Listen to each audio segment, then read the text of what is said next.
Perkenalkan, nama saya Patricia Deswita Sibuan. Di sini saya akan menjelaskan atau menyampaikan materi bersama rekan-rekan saya mengenai tentang kerangka konseptual akuntansi pemerintah. Jadi di sini sebelum kita membahas lebih dalam, kita cari tahu dulu apa sih itu kerangka konseptual. Jadi kerangka konseptual ini adalah struktur teori akuntansi yang didasarkan pada penalaran logis yang menjelaskan kenyataan yang terjadi dan menjelaskan apa yang harus kita lakukan apabila ada fakta atau fenomena baru. Selanjutnya, tentang apa itu kerangka konseptual akuntansi pemerintah, yaitu konsep yang didasari penyusunan dan pengembangan standar akuntansi pemerintah dan merupakan acuan bagi komite standar akuntansi pemerintah, penyusunan laporan keuangan, pemeriksaan, dan penggunaan laporan keuangan dalam mencari pemecahan atau sesuatu masalah yang belum diatur dalam pernyataan standar akuntansi pemerintah atau SAP. Lalu, kerangka konseptual akuntansi pemerintahan ini memiliki tujuan dan ruang lingkup. Tujuannya yaitu seperti penyusunan standar dalam melaksanakan tugasnya, penyusunan laporan keuangan dalam menanggulangi masalah akuntansi yang belum diatur dalam standar. Terus ada pemerintah dalam memberikan pendapat mengenai apakah laporan keuangan disusun sesuai dengan standar, dan para pengguna laporan keuangan dalam menafsirkan informasi yang disajikan pada laporan keuangan yang disusun sesuai dengan standar. Lalu, kerangka konseptual akuntansi ini berfungsi sebagai acuan dalam hal terdapat masalah akuntansi yang belum dinyatakan dalam standar akuntansi pemerintah. Lalu, di sini juga ada ruang lingkupnya. Ruang lingkupnya itu seperti lingkungan akuntansi pemerintah, penggunaan dan kebutuhan informasi para pengguna. Terus ada entitas akuntansi dan entitas pelaporan. Lalu ada peranan dan tujuan pelaporan keuangan. Lalu ada komponen laporan keuangan, serta dasar hukum. Lalu asumsi dasar, karakteristik kualitatif yang menentukan manfaat informasi dalam laporan keuangan. Lalu ada prinsip-prinsip, serta kendali informasi akuntansi, dan unsur-unsur yang membentuk laporan keuangan, pengakuan, dan pengukurannya. Terus kerangka konseptual ini berlaku laporan keuangan pemerintah pusat maupun daerah. Kemudian saya akan menjelaskan mengenai PSAP 01. PSAP 01 berisi tentang pengaturan terkait penyajian laporan keuangan untuk tujuan umum atau general purpose financial statement dalam rangka meningkatkan keterbandingan laporan keuangan baik terhadap anggaran antar periode maupun antar entitas laporan keuangan disusun dengan menerapkan basis aktual. Tujuan umum laporan keuangan adalah menyajikan informasi mengenai posisi keuangan, realisasi anggaran, saldo anggaran lebih, arus kas, hasil operasi, dan perubahan ekuitas suatu entitas pelaporan yang bermanfaat bagi para pengguna dalam membuat dan mengevaluasi keputusan mengenai alokasi sumber daya. Laporan keuangan untuk tujuan umum adalah laporan keuangan yang ditunjukkan untuk memenuhi kebutuhan bersama sebagian besar pengguna laporan termasuk lembaga legislatif sebagaimana ditetapkan dalam ketentuan peraturan perundang-undangan. Untuk mencapai tujuan tersebut, standar ini menetapkan seluruh pertimbangan dalam rangka penyajian laporan keuangan, pedoman struktur laporan keuangan, dan persyaratan minimum isi laporan keuangan. Entitas pelaporan menyelenggarakan akuntansi dan penyajian laporan keuangan dengan menggunakan basis aktual baik dalam pengakuan pendapatan dan beban maupun pengakuan aset kewajiban dan ekuitas. Laporan keuangan diidentifikasi dan dibedakan secara jelas dari informasi lainnya dalam dokumen terbitan yang sama. Persyaratan tersebut dapat dipenuhi dengan penyajian judul dan judul kolom yang singkat padat setiap halaman laporan keuangan. Berbagai pertimbangan digunakan untuk mengatur tentang penomoran halaman, referensi, dan susunan laporan sehingga dapat mempermudah penggunaan dalam memahami laporan keuangan. PSAP 01 berlaku untuk entitas pelaporan dalam penyusunan laporan keuangan suatu entitas pemerintah pusat, pemerintah daerah, dan laporan keuangan konsolidasian tidak termasuk perusahaan negara atau daerah. PSAP 01 hanya berlaku untuk laporan keuangan dan tidak untuk informasi lain yang disajikan dalam suatu laporan tahunan atau dokumen lain. Oleh karena itu, penting bagi pengguna untuk dapat membedakan informasi yang disajikan menurut standar akuntansi pemerintahan dari informasi lain, namun bukan merupakan subjek yang diatur dalam pernyataan standar ini. Seperti yang saya katakan sebelumnya bahwa tujuan pelaporan keuangan adalah untuk tujuan umum adalah laporan keuangan yang ditujukan untuk memenuhi kebutuhan bersama sebagian besar pengguna laporan termasuk lembaga legislatif sebagaimana ditetapkan dalam ketentuan peraturan perundang-undangan. Komponen dari laporan keuangan sendiri ada beberapa. Yang pertama adalah laporan realisasi anggaran. Laporan realisasi anggaran mengungkapkan kegiatan keuangan pemerintah pusat atau daerah yang menunjukkan ketaatan terhadap APBN atau APBD. Laporan realisasi anggaran menyajikan ikhtisar sumber, alokasi dan penggunaan sumber daya ekonomi yang dikelola oleh pemerintah pusat atau daerah dalam satu periode pelaporan. Yang kedua adalah laporan perubahan saldo anggaran lebih. Laporan perubahan saldo anggaran lebih menyajikan secara komparatif dengan periode sebelum pos-pos berikut ini. Yang pertama, saldo anggaran lebih awal, pengguna saldo anggaran lebih, sisa lebih kurang, pembiayaan anggaran tahun berjalan, koreksi kesalahan pembukuan tahun sebelumnya, dan saldo anggaran lebih. Yang ketiga ada neraca. Neraca menggambarkan posisi keuangan suatu entitas pelaporan mengenai aset, kewajiban, dan ekuitas pada tanggal tertentu. Aset dan kewajiban yang berbeda dalam sifat dan fungsi kadang-kadang diukur dengan dasar pengukuran yang berbeda. Sebagai contoh, sekelompok aset tiap tertentu dicatat atas dasar biaya peroleh dan kelompok lainnya dicatat atas dasar nilai wajar yang diestimasikan. Yang keempat ada laporan operasional. Laporan finansial mencakup laporan operasional yang menyajikan pos-pos bagi berikut. Yang pertama, pendapatan laporan operasional dari kegiatan operasional. Yang kedua ada beban dari kegiatan operasional. Yang ketiga ada surplus atau defisit dari kegiatan non-operasional bila ada. Yang keempat ada pos luar biasa. Yang kelima ada surplus atau defisit laporan operasional. Yang kelima ada laporan arus kas. Laporan arus kas menyajikan informasi mengenai sumber penggunaan, perubahan kas dan setara kas selama satu periode akuntansi dan saldo kas dan setara kas pada tanggal pelaporan. Arus masuk dan keluar kas diklasifikasikan berdasarkan aktivitas operasi, investasi, pendanaan, dan transitoris. Yang keenam ada laporan perubahan ekuitas. Laporan perubahan ekuitas menyajikan sekurang-kurangnya pos-pos seperti ekuitas awal, surplus atau defisit, koreksi-koreksi yang langsung menambah atau mengurangi ekuitas perubahan, nilai aset tetap karena revaluasi aset tetap, dan yang keempat ada ekuitas akhir. Yang terakhir ada CALK atau catatan atas laporan keuangan yang disajikan secara sistematis. Setiap pos dalam laporan realisasi anggaran, laporan perubahan saldo anggaran lebih, neraca, laporan operasional, laporan arus kas, dan laporan perubahan ekuitas harus mempunyai referensi silang dengan informasi terkait dalam catatan atas laporan keuangan.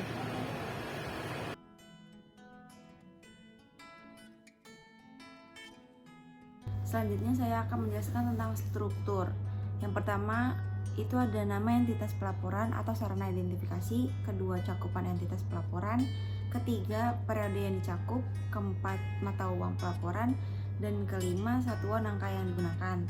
Selanjutnya ada isi laporan realisasi anggaran. Yang pertama pendapatan laporan realisasi anggaran yaitu penerimaan pendapatan yang diterima bendahara umum daerah atau negara. Yang kedua ada belanja yang mencakup keseluruhan pengeluaran dari bendahara umum daerah atau negara. Yang ketiga transfer, penerimaan dan pengeluaran uang dari suatu entitas dengan entitas lainnya. Yang keempat ada surplus atau defisit. Surplus yaitu selisih lebih antara pendapatan realisasi anggaran dan belanja selama satu periode pelaporan. Sedangkan defisit yaitu selisih kurang antara pendapatan dan belanja. Selanjutnya ada pembiayaan, yaitu seluruh transaksi keuangan baik penerimaan maupun pengeluaran akan dicatat. Selanjutnya ada penerimaan pembiayaan. Semua penerimaan rekening kas, umum, negara atau kas yang berasal dari penerimaan pinjaman, penjualan obligasi, hasil privatisasi perusahaan, penjualan entitas, dan pencairan dana cadangan akan dilaporkan di laporan realisasi anggaran. Selanjutnya ada pengeluaran pembiayaan. Semua pengeluaran rekening kas yaitu pemberian pinjaman kepada pihak ketiga, penyertaan modal pemerintah, pembayaran kembali pokok pinjaman, dan pembentukan dana cadangan. Selanjutnya pembiayaan neto, yaitu selisih antara penerimaan pembiayaan setelah dikurangi pengeluaran pembiayaan dalam periode setahun anggaran tertentu. Selanjutnya ada silpa atau sikpa, yaitu silpa atau sikpa itu selisih atau kurang antara realisasi penerimaan dan pengeluaran selama satu periode pelaporan.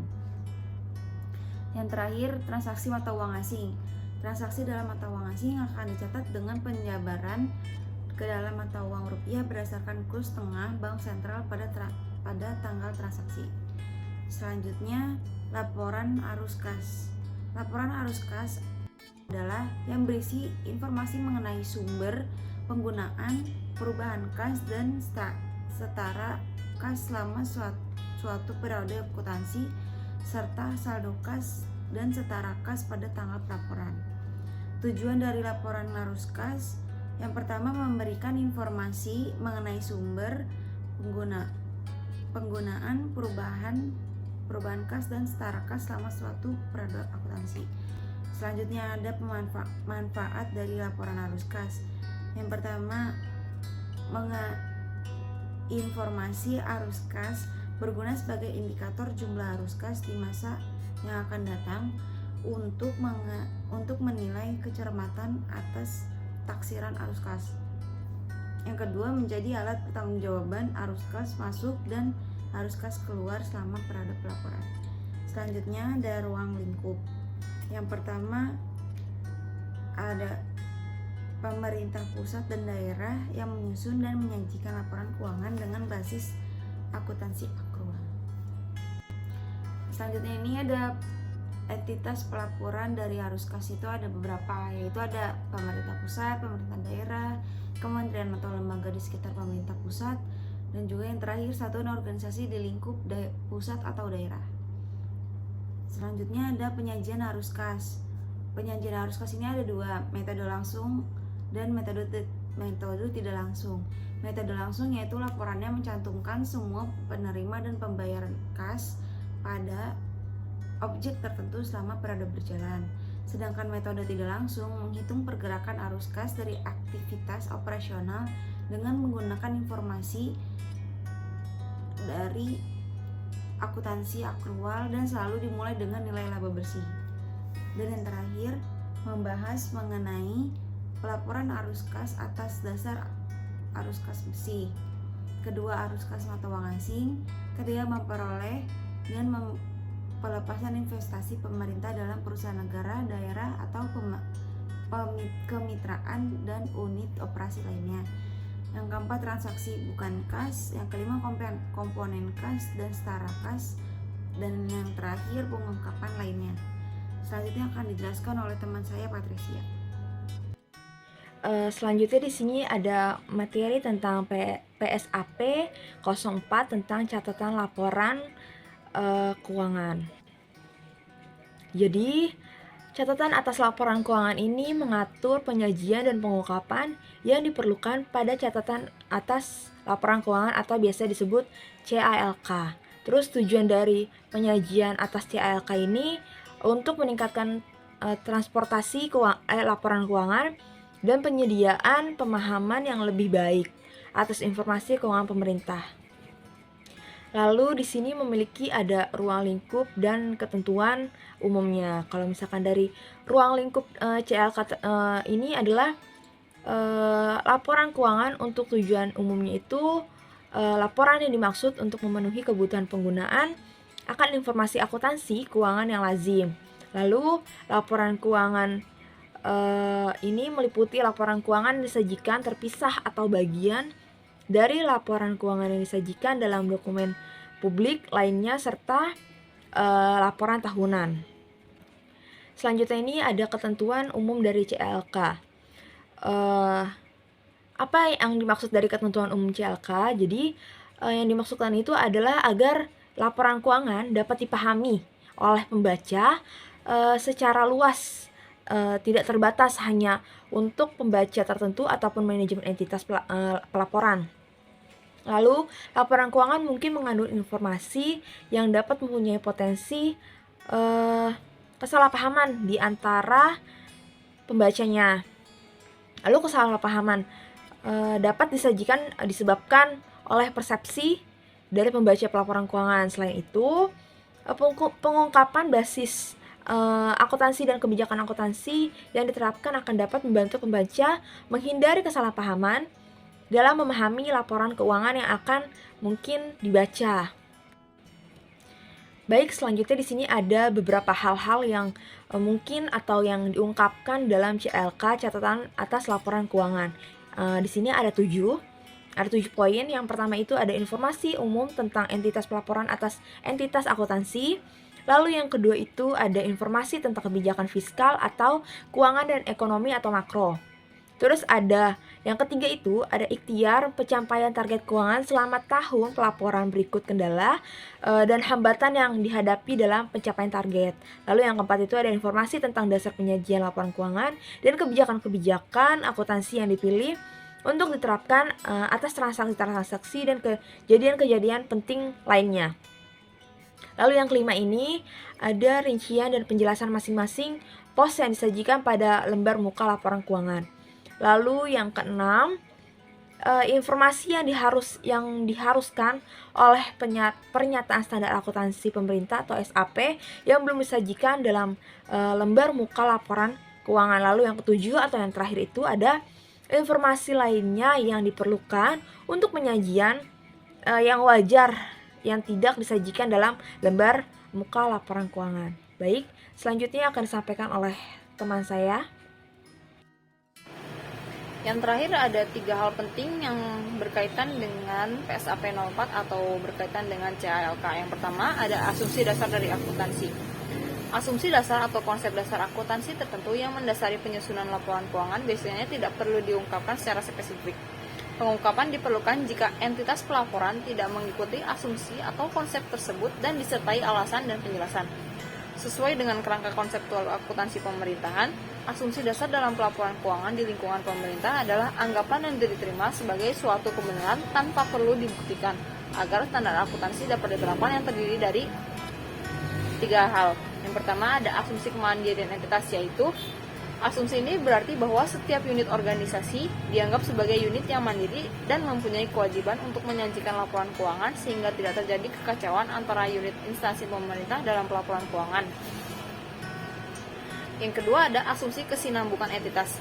Asumsi ini melambangkan bahwa laporan keuangan disusun dengan asumsi bahwa entitas pelaporan keuangan akan berlanjut keberadaannya. Dengan demikian, pemerintah diasumsinya tidak bermaksud melakukan likuidasi atas entitas pelaporan dalam jangka pendek. Kemudian yang terakhir ada asumsi keterukuran dalam satuan uang atau monetary measurement, yaitu laporan keuangan entitas pelaporan harus menyajikan setiap kegiatan yang diasumsikan dapat dinilai dengan satuan uang.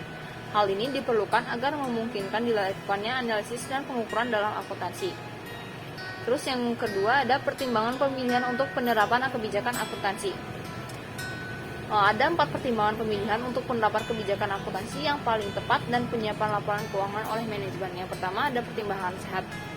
Kemudian yang kedua ada ketidakpastian melingkupi banyak transaksi. Hal tersebut seharusnya diakui dalam penyusunan laporan keuangan. Sikap hati-hati tidak membenarkan penciptaan cadangan rahasia itu disembunyikan. Yang ketiga ada substansi mengungguli bentuk. Dan yang keempat ada materialitas, yaitu laporan keuangan harus mengungkapkan semua komponen yang cukup material yang mempengaruhi evaluasi atau keputusan-keputusan. Agar dapat digunakan oleh pengguna dalam memahami dan membandingkannya dengan laporan keuangan entitas lainnya, catatan atas laporan keuangan biasanya disajikan dengan susunan sebagai berikut. Yang pertama, harus adanya informasi umum tentang entitas pelaporan dari entitas akuntansi. Yang kedua, kebijakan fiskal mengenai keuangan dan ekonomi makro. Yang ketiga, ikhtisar pencapaian target keuangan, berikut hambatan dan kendalanya. Yang keempat, ada kebijakan akuntansi yang penting, yang diantaranya ada entitas pelaporan, basis akuntansi yang mendasari penyusunan laporan keuangan, basis pengukurannya, kesesuaian kebijakan-kebijakan akuntansi yang diterapkan dengan ketentuan-ketentuan berdasarkan persyaratan standar akuntansi pemerintahan oleh suatu entitas laporan. Yang kelima ada setiap kebijakan akuntansi tertentu yang diperlukan untuk memahami laporan keuangan. Kemudian ada juga yang kelima harus ada penjelasan pos-pos laporan keuangan. Rincian dan penjelasan masing-masing pos laporan keuangan, yaitu adanya pengungkapan informasi yang diharuskan oleh pernyataan standar akuntansi pemerintahan yang belum disajikan dalam lembar muka. Dan yang terakhir, harus adanya informasi tambahan lain yang diperlukan. Sekian dari kelompok kami, kurang lebihnya mohon maaf apabila terdapat kesalahan dalam presentasi ini. Wassalamualaikum warahmatullahi wabarakatuh.